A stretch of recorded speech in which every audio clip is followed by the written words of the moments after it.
Hey everybody, it's pal Drew Dracy, and yes indeed, finally came Volume 2 of the Micronauts Omnibus, the original Marvel years, all written by Bill Mantlo, Pat Broderick on art, Gil Kane on art, Butch Geis. Bill Mantlo, if you hear that cracking noise in the background, that's our little 9-year-old poodle slash Bichon mix, or poodle slash Shih Tzu mix. Noshing away at food. Beautiful Michael Golden cover, who did the first year of Micronauts and left an indelible mark. It's pretty safe to say that if he hadn't done the first year, it probably may not have lasted 59 issues. And then there was a 20-issue run, a relaunch with Peter Gillis and Kelly Jones, which can be in the third volume. But I took the dust jacket off because, they're so fragile. It could only end in tears. So, well,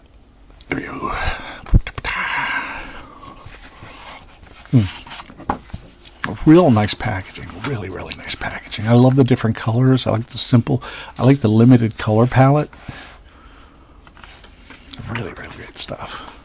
And this is a written language that Michael Golden came up with in the first year of Micronauts. And here's what you're going to love about it. What you're going to love about the Micronauts is how much devotion and love everybody on the book put into it. And it's Bill Mantlo, some of his finest writing. And I see Corey Seidmeyer is there, collections editor, so it's quality. He does the Marvel Masterworks. So, Mark Guggenheim, who is a respected movie writer and comic book writer too, Emmy Award-winning writer, and this is amazing. This is by Pat Broderick. See, look, this world building, literally world building. It's actually worlds building. There's a lot of them. That's just a fantastic idea. I think, Golden came up with this, but this spread is by Pat Broderick, and it's more detailed. Broderick cover. Now here we're going on issue 30. No sign of slacking. And Broderick's still on the art. There's the faces. They do that every issue. And I wasn't a DC guy growing up. I know I say it all the time, but Justice League of America I love because they would show the faces on the sides and everything. I always thought that was really cool. And some of the other books they did too. I'm going to do the spoiler free. This is funny. This is Nanotron.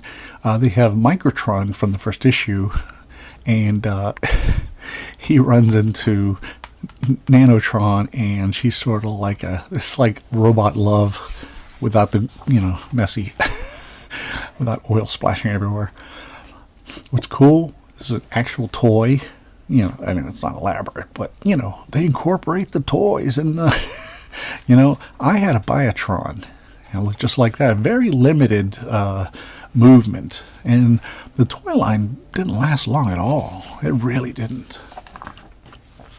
31, cover by Frank friggin' Miller. And it's doing a milieu he is not familiar with.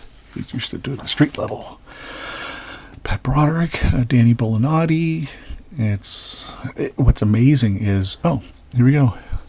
Space Glider, which was the name of the toy. Marionette, who she was created from whole cloth for this series. There was no character name, but she's just really a great character. She's real. She was called Marionette because she used to pretend to be a marionette to entertain the enemy. It's like it was kind of like a sneaky way of getting into Baron Kars's lair and such. I say lair, but that's not quite right. Bug, a Croyer, Microtron, Fayroid. And that's what I loved. He was a new guy too. I don't know if he was ever a character. Croyer, freaking amazing design. Bug, he was a galactic warrior. And the thing is, he they made him Bug. They dressed him up because he was just another toy. And Golden just went to town on it. And what's funny to me, when I always thought, like, I mean, this is 40 years. This is 40 years since these books have been reprinted, because Bill Mantlo loved to incorporate the Marvel Universe into licensed books, and that's happened with a lot of other books.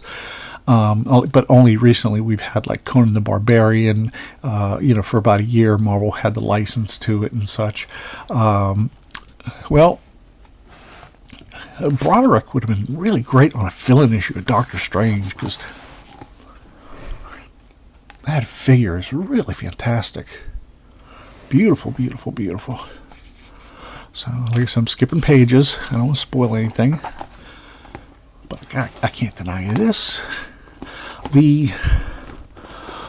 do they call that stuff? The binding is a little tight on it. The gutter, that's what they call it. It's a little too tight for my taste, but it's I don't know. I like it nonetheless. Beautiful stuff. And I love when the creators change, or the artist changes the, whoever the character is each issue. There you go. There's Pharoid, there's Bug without his helmet on. Oh, anyway, going back to the rights issue, in 1996 or 7, there was a Bug solo comic, because they didn't own the Micronauts, but he was hardly, he mentioned he was Galactic Warrior like in one issue, like it was issue 3 or something. And really, Marvel could have made Bug part of the Marvel Universe, because he really wasn't part of the toy line. He was just something extra that, it was supposed to be Commander, or no, he's Space Commander, he's Galactic Warrior, but, totally different entity. He couldn't. This is all Golden and Mantlo, and I really thought, why didn't they make him like a Guardians of the Galaxy character? Or around that time in the 90s, they had a lot of spacefaring comics. But anyway, next issue is covered by Babyface Bob Layton, a personal friend of mine. And again, Space Glider, Marionette Bug, Microtron Pharoid. It's like they pick up these allies along the way. Here's something interesting. It's a Bob Layton image, but you wouldn't tell because it's inked by Klaus Janson. So it's like some inker-on-inker action. It's pretty cool. It's pretty wild. I'd like to see the reverse. That'd be kind of wild. I had a friend who hated anybody who didn't ink the Marvel style. They were like, what if Bob Layton did Daredevil and Klaus Janson did Iron Man? I'm like, get over yourself, you knucklehead. So Commander Rand, aka Space Glider, Microtron, Mary, short for Marionette, Bug, Acroyer, Pharoid, and Devil, and Fireflight, their new allies. Oh, there he is there, the new guy. So, love it, love it, love it. And Neantron spinning around, and Marionette, she's super agile. Bam, 1, 2, 3, kick his ass. And here is Acroyer and Bug. And what's cool is they have a special relationship, because they only met in the pleasure pits, which was basically like the Roman Colosseum, where they sent people to die, with like unfair advantage for the against the good guys and gals. Now this is Val Mayerick doing the layouts, and Danny Bellinati is doing the heavy lifting, but it's really neat. Listen to my voice crack. You tell I'm excited when I go, it's really neat. Oh man, these guys are so gross. Dooby-dooby-dooby-doo-doo. Dooby-dooby-doo. Where are they? Get back here, you guys. There we are. Now, these are not toys. These are all new characters designed by Keith Giffen. I didn't know that because he didn't do an issue until later, and they showed a pinup of it. Another Bob Layton. Oh, man. See, the thing about Micronauts that was also great was there was a a TV show back in the old days of UHF, which was on Pittsburgh was channel 53. You know, it was like one of those channels you had to like kind of fiddle with the knob or do the aerial and stuff like that. And they had a show called Land of the Giants, and it was very much like this. You know, they did a lot of foreshortening and stuff, but it worked. It was fun. And there we got the lineup at the bottom. This is Keith Giffen. Okay.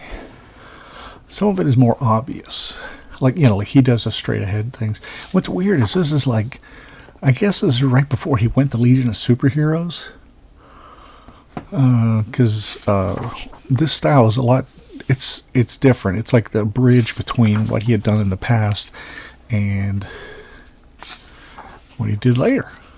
And especially later on in Legion when he did the real crazy work. Okay, there we go. Nightcrawler, who did this cover? Oh, it's a Greg LaRocque, and it's inked by Milgram. Okay, who is the editor? See, you got another great corner image. You got the X-Men, of course, because they were the hottest book for a long time. I know it's hard for the youngins to know that. Again,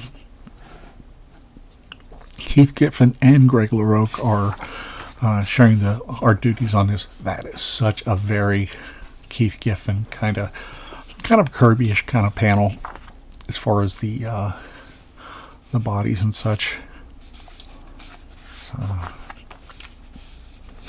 Something about the Micronauts really inspired people.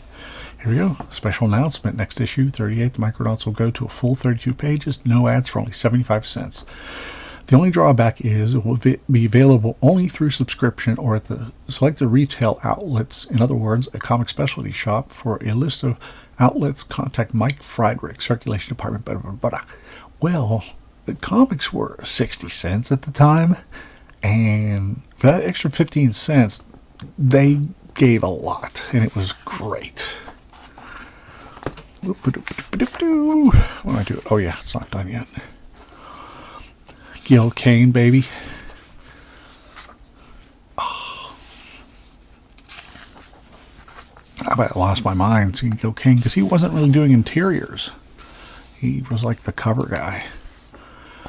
So, oh, where's the cover to 38? I done missed it. Here we go. Yep, same as the cover here. This is John Garcia. Does anybody know if John Garcia know of his work, or do they know if it's a a pen name?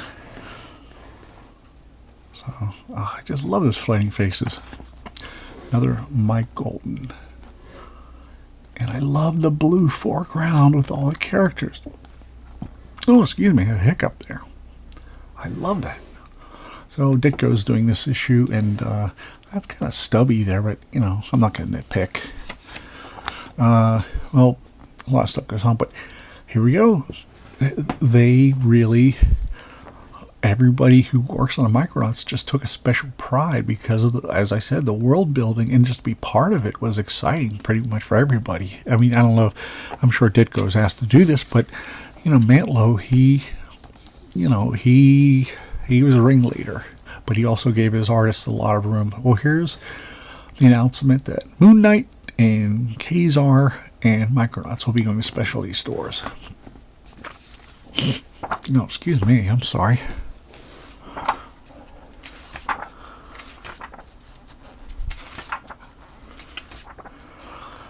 Well, Gil Kane is on. He's inked by Danny Bullinati, who has been staying on the book for a while.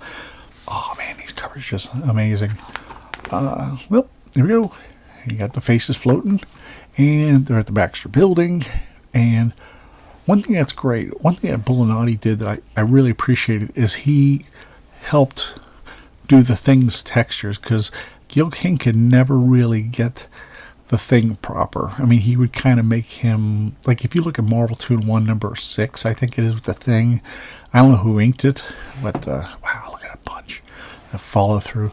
There's Franklin. It's just he's always had a little trouble doing the Thing, and similarly, Gil Kane is a master of anatomy, and as is Neil Adams. And Neil Adams couldn't draw the thing very well because he's just like a fantastical character, like a Kirby, some kind of cartoonist, not like a realist, could draw. And here we go. More posters.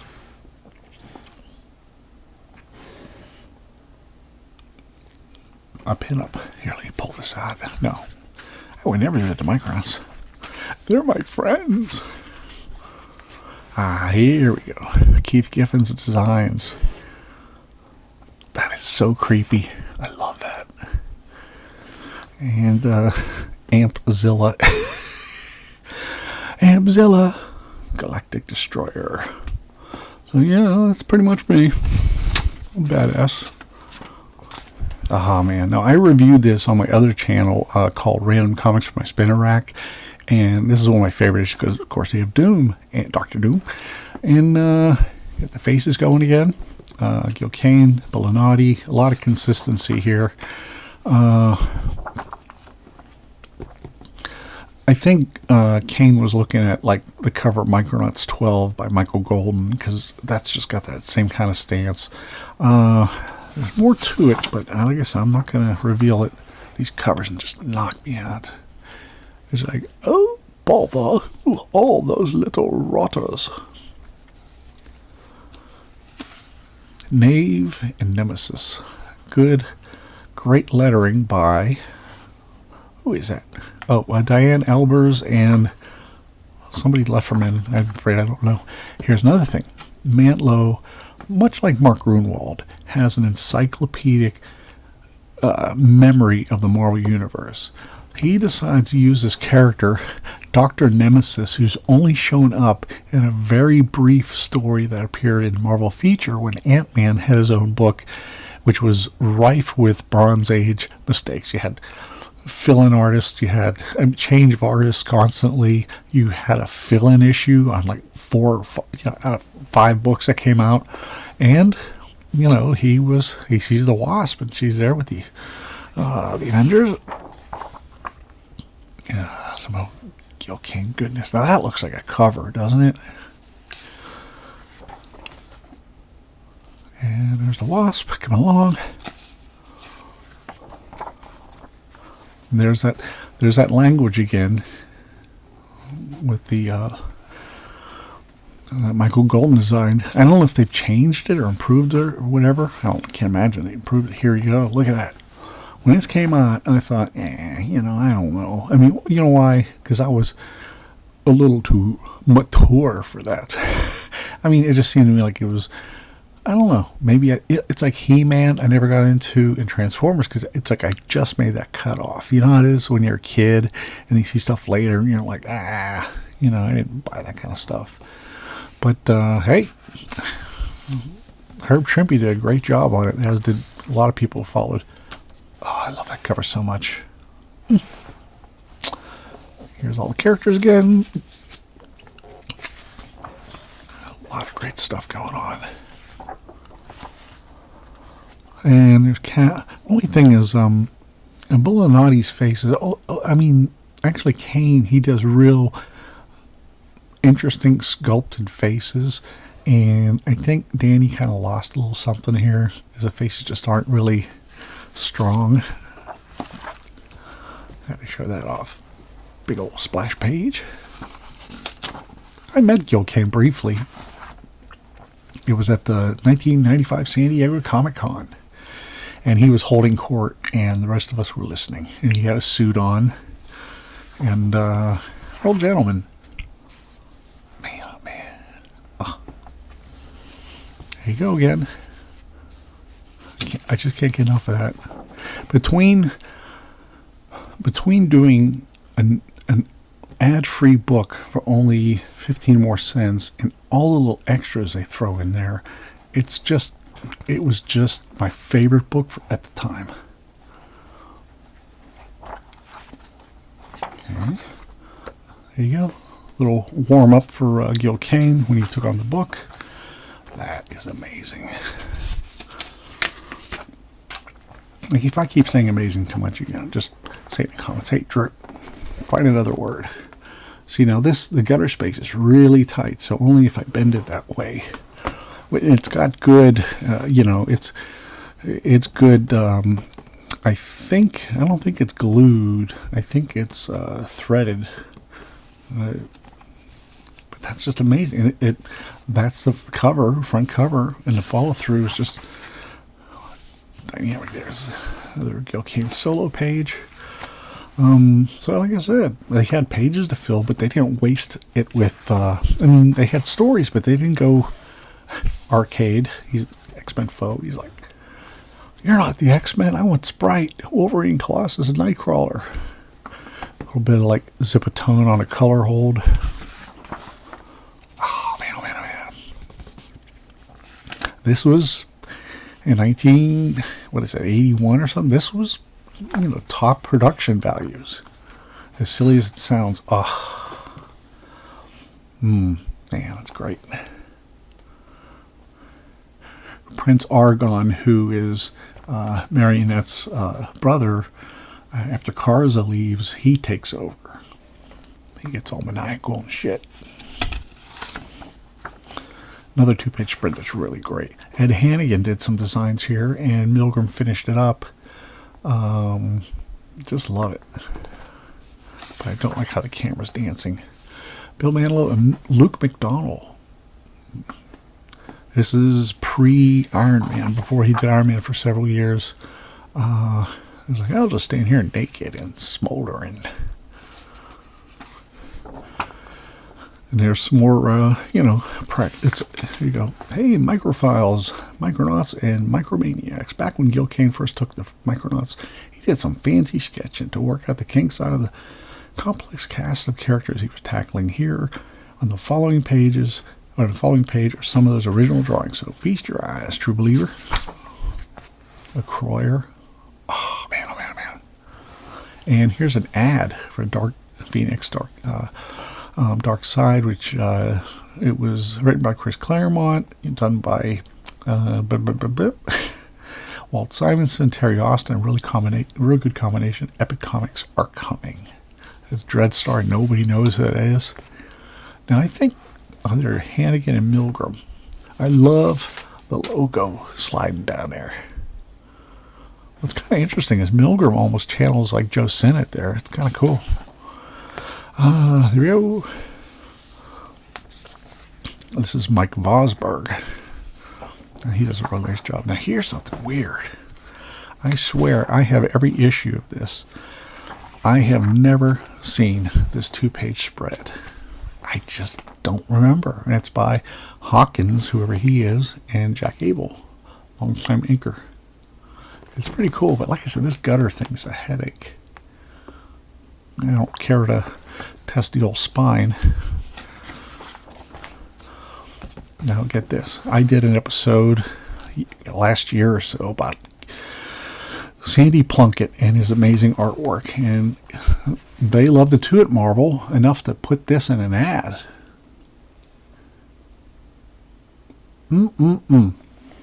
So Marvel was really starting to hit its stride since Shooter started. And my understanding, from hearing people who worked there, it's almost like having a president for 4 years and then another 4 years, because it was like almost exactly 8 years that Shooter was in charge. And I really get the impression that the first 4 years were great, and then he lost his mind the second 4 years or so. So no political commentary below. I beg of you, because this isn't what the show is about. How about that bad boy? Look at that. The design is out of this world. I can't remember who did this. Whoop. Oh, it's a new kid on the block, Butch Geis.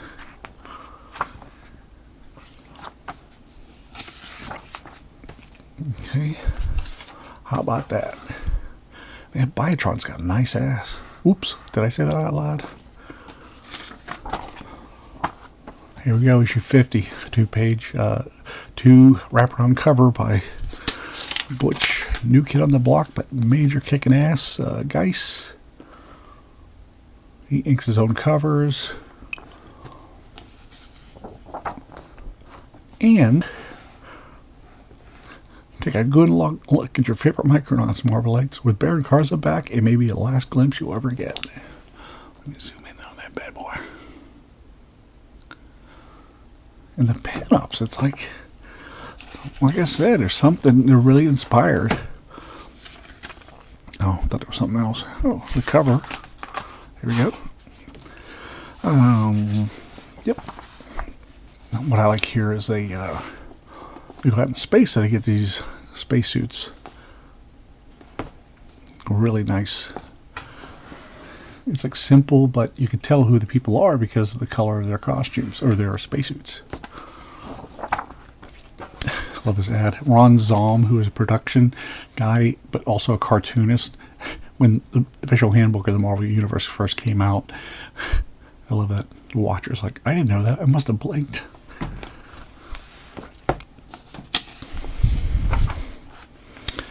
Okay, there's back cover there. Commander Rand grew a beard, by the way. Look at that. Oh, I know I keep doing it every issue, but you know what? By golly, it's cool. And Butch really had a great handle on Karza, and he just scary as hell. And here we go. A Mighty Marvel bonus poster by Butch Guice and Kelly Jones, the Croyers. So let me cut it out. Now Kelly Jones, here's the thing they do. I don't know if DC does it, but Marvel did this for quite a while.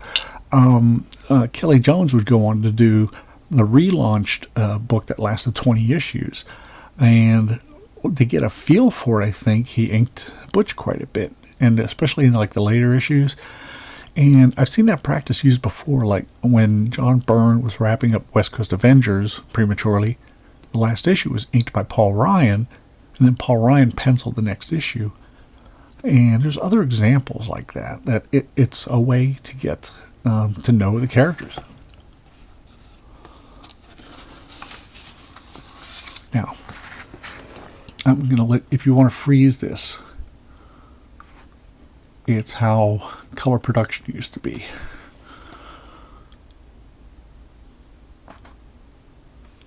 They painted photostats of the original art.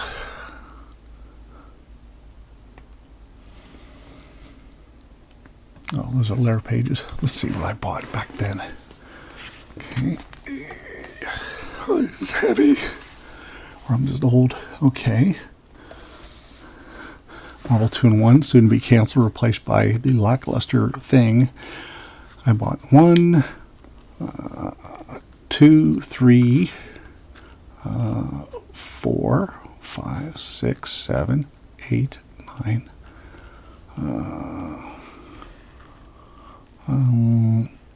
Let's see, 10, 11, 12, 13, 14, 15, 16, 17, 18, 19.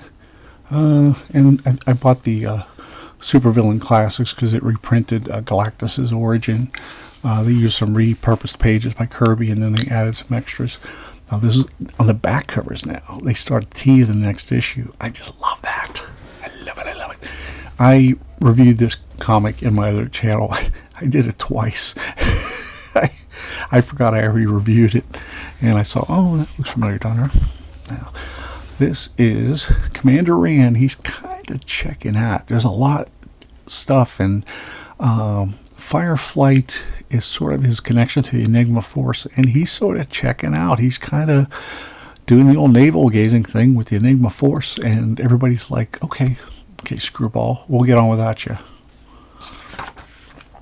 And I thought that was a really interesting development. Okay, here comes some more. The G-Men are here. Here we go. Friends for life. The Spartacan soldier and the Calaklakian thief, forever fighting side by side. Jasmine, Bug's beloved. Cecilia, Croyer's betrothed. Who did that? Oh, yeah, Geist Jones. And along came Jones. Da, da, da, da, da, da, da. Another back cover tease. I mean, this was just the hottest book. And what was really cool, when this came out, I actually saw Butch Geist at the Creation Con in Pittsburgh. I was still, what was I? Did I graduate? Yeah, I did graduate. And I just graduated, it's like a year later. And Butch, who else? Joe Rubenstein and Bob Layton were there. And I got them to sign all the books. And get this, they don't do this anymore at conventions, but back then, a lot of the dealers had like a rack of that week's comics. And that way, I picked up Wolverine issue 2, which just came out. And I had Joe Rubenstein sign it, and I had one do it for my friend Deerwood as well. And it was a thrill. Here's another poster. There we go. After horrifying Heart of Homeworld. And Baron Karz's diabolical body bangs. Huntar. Hunts alone. Once a bad guy, now a Micronaut. Then they start with the Sword and the Star, which was, how about this lettering? Oh yeah. This was one of those black and white magazines, but look at that lettering. Woo-wee. And get this. Written by Mantlo, Ed Hannigan, P. Craig Russell, and Rick Bryant. And there's certain panels I could tell are P. Craig Russell, but I don't know if it was a jam or what. Wait a second. One particular panel, that's very P. Craig Russell. And they go into, yes indeedy. Here's an ad. And this was a promotional poster, which I never saw, but man, I wish I had it. Now, when I was going to Ides Comics, which is like the mecca of comic books for the last 50 years. I was regular. I had a pull box that had all those titles I showed you. They had a North Hills store as well as downtown Pittsburgh. They had, it was in North Hills Mall of all places. And those guys were so cool. They would give me promotional posters to take home. Like I had one of Deathlock appearing on the first page of Captain America, or the cover of Captain America. Something else I ain't done yet. Oh. Well, this second title it's reprinted in Guardians of the Galaxy Origins Omnibus. And there's Rocket Raccoon back then. And he talked more like a English gentleman. Well, I bloody well can't determine why I bothered. That old tree used to obtain fish for me. But if you don't mind saying, you don't look much of a replacement old bean. And then even when they did, there was a Rocket Raccoon miniseries drawn by a very young Mike Mignola. Came out in 85, I think. He still talked that way, and he would smoke a pipe and stuff. But I dig the one in the movies as well. It's totally cool. There we go. Marvel Age, the in-house. It's issue 3. This was their, in-house fanzine. Really cool. I mean, Butch was like, he could produce like crazy. He had the enthusiasm. Here's that cover in black and white. And here is the surprint / underlay production by Michael Golden. So that would be a color. I used to be a printer too, so that kind of stuff I was familiar with. Back then, if you use like a red pen, it was a cue for the colorist to make it a color hold of whatever they felt like, unless they have notes from the artist or editor specifically. There's Baron Karza by Kane going, yeah, baby, yeah. Original art. And now here is a color guide art. That's painting on the photostats, and you send it to the printer. That way the printer knows how much to do. There's, and this is interesting too. Some of these panels do not ink. He says scooting it up. So there's some editorial tweaking here with the stories. And there's that cover there. Yeah, bye-bye. Ed Hannigan's layout for issue, what is it, 46? Yeah. How about that? And then it got finished by Al Milgrom. And there we go. There's the finishes. And I love how Milgrom added that rib cage there. It's a nice touch. I like the little whiteout there. I love whiteout, seeing it in original art. Because I'm a dork. Oh, man. This is when Baron Karza returns. And issue 49 or 50 at the end. There's Marionette. Oh, weird. Mike Mignola. To Derek. Geis and Mignola. I must have skipped that earlier on. And that's the Sword in the Stall. And the only thing different is you see sort of like the, the whiteout and stuff. But, man, this is the sweet stuff. I mean, it started off good. It had a little bit of a rocky road in the second year, but it got better and better. And you see all the extras people in it. I mean, Bill's enthusiastic. The artists were obviously inspired, and when they went to direct market, they had 32-page stories generally, or they would do 22 and then add another 10, 11 pager and then pinups. So I recommend this to anybody who is a fan of the Marvel Universe. The first one's great too. I just think this is really when you had, I don't know, it really hit its stride. It's good stuff. So I know I went long on this, but it's an omnibus. So take care, everybody, and have a good weekend.